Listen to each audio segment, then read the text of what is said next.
Yeah. Okay, this is an interview for RS130, Professor Calico's class. First of all, what is your name? Jesus Alvarez. And where are you from, your origin? I'm from Mexico, Guadalajara, Jalisco. Okay. And what faith are you, and do you have a religious belief? Catholic. Catholic, okay. Is there anything about the Catholic belief that you'd like to share with me today about the particular belief that you believe in Catholicism? For instance, do you pray to Mary or Jesus or both, or? I pray for both, for Mary and Jesus. But I mean, do you give me a for instance about your prayer?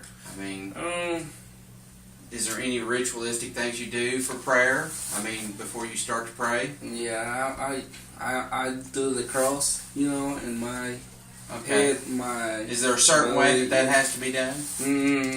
No. I mean, you start from your head to here, to your left, to your right, and finish in your right side. And it's like every time I start praying, or when I'm finished, I do the same thing, like a cross. When you start with the cross. And when you finish with the cross. Okay. Yeah. Okay. So is all of your family Catholic? All my family is Catholic.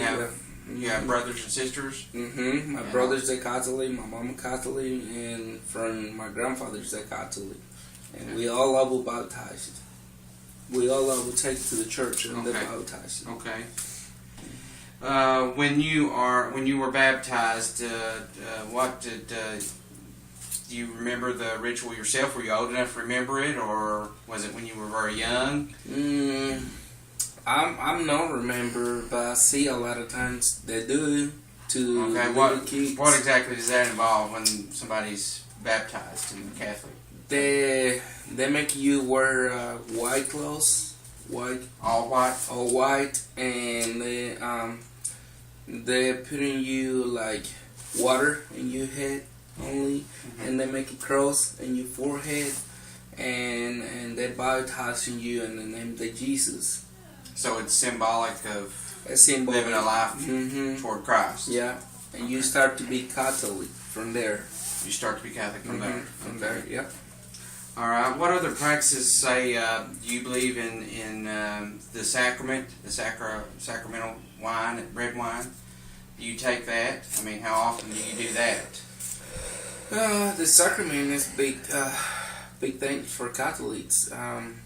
You're supposed to do once a week, or before you get married, or before you baptizing one your son, or when it's the day married day, or when it's like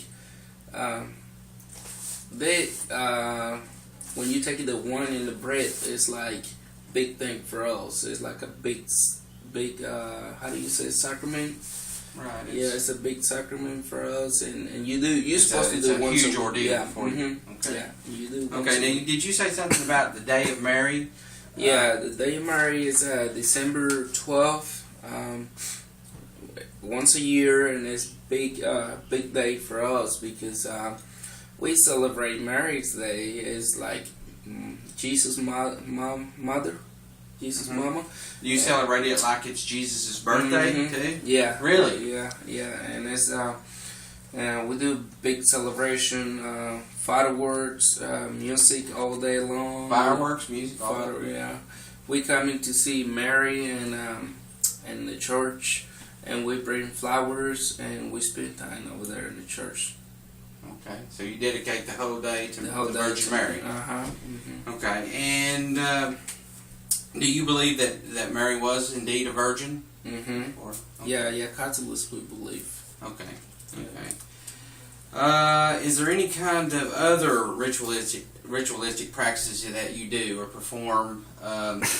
Is there any holy days in Catholic belief that wouldn't normally, or I shouldn't say normally, but wouldn't be in the Baptist belief? I mean, is there anything that you do on certain days or is there a month that you may do something besides December 12th, of course, and you may celebrate the birth of Jesus Christ. I know that, right? Mm-hmm, okay. Yeah. I say I know that, but I mean I'm not Catholic, so I don't know that. But what about miracles? Any kind of miracles that you believe in that happened in the Catholic faith that maybe another religion wouldn't believe in, or? I don't know much about it, but I don't know. We believe in a lot. I mean, a lot of not Jesus, but virgins. We got different virgins. You got different virgins. Yeah. Okay, give me a for instance about that then. For example, we got another one we call La Virgen de San Juan de los Lagos, and she's very, very popular in Catholic people. Okay, and her name is what? La Virgen de San Juan de los Lagos. It's in Mexico, and you see all kinds of people come and see her. And this woman, she's dead for years and years and years, and you come and see her, and she looks like she's still alive. Her skin, her color skin, her hair, everything looks like she's still alive. Really? Yeah. Okay. There's a lot of people come and see her. And how many times have you done that? I've been doing.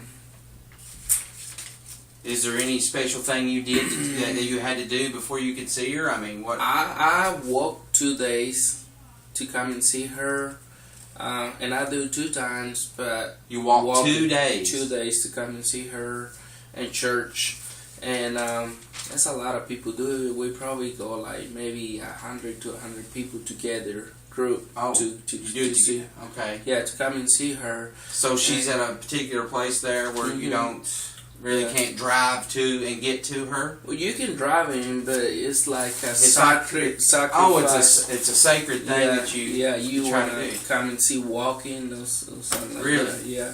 And one more time for the camera. What was that? What was her name? La Virgen de San Juan de los Lagos. It's in San Juan de los Lagos, Jalisco. It's very, very popular. So Jalisco is really where you're. That would be state. like the state. Yeah, like Kentucky, but Jalisco is the state. Right, and in the city where that would be where? In Mexico. San Juan. San Juan. San Juan. Okay. Okay. And let's see. Now, when you go to confession, do you ask anything in particular? I'm not asking you what you want, what you're praying about or anything. Is there anything in particular that you do when you go to confession and you speak to a priest or the father of the church, for instance? Is there anything in particular that you have to say that would be ritualistic? You pray before you give the confession. And when you give the confession, you're telling the priest to forgive you. So you ask the priest for forgiveness and for all what you do, and he tell you what you have to do. You have to pray so many things for Jesus or for Mary or something like that. Okay. So that way you be forgiven. Okay. Yeah. So there's a certain amount of times, depending on the particular maybe sin or what you confess to the priest that you've done, before you can really get forgiveness then. So you're saying that the priest is an advocate between you and Christ. That's true. Yeah. So the Catholic belief doesn't necessarily believe that you have like, I don't know what I'm trying to say here exactly, but you have to go, the Father is the go-between between you and Christ. You don't believe that there's any other way to get to Christ other than the Father. Yeah. Well, it's like you can actually pray straight to Jesus, but Catholics always believe a lot in the pray. I mean, knowing the preacher, what is it? And the priest? And the priest, yeah. Catholics always believe in the priest. So okay. We go over there in confession. Okay. Everything you do. So, if a person, let's say that a person is out and they're just traveling down the road of life and there's sort of like a windshield and a bug, for instance. You're traveling along, you're going along pretty good, all of a sudden, and you're like a bug to a windshield just you're gone, just like that. What if the person that is Catholic, they've been out in the world and they've been doing all kinds of things, and they hadn't been to confession, and they died before they could get confess their sins? Does your belief say that they still go to heaven, or did they need to have someone there to intercede on their behalf before they passed on? I believe they still go heaven, but I think you should have to be more close to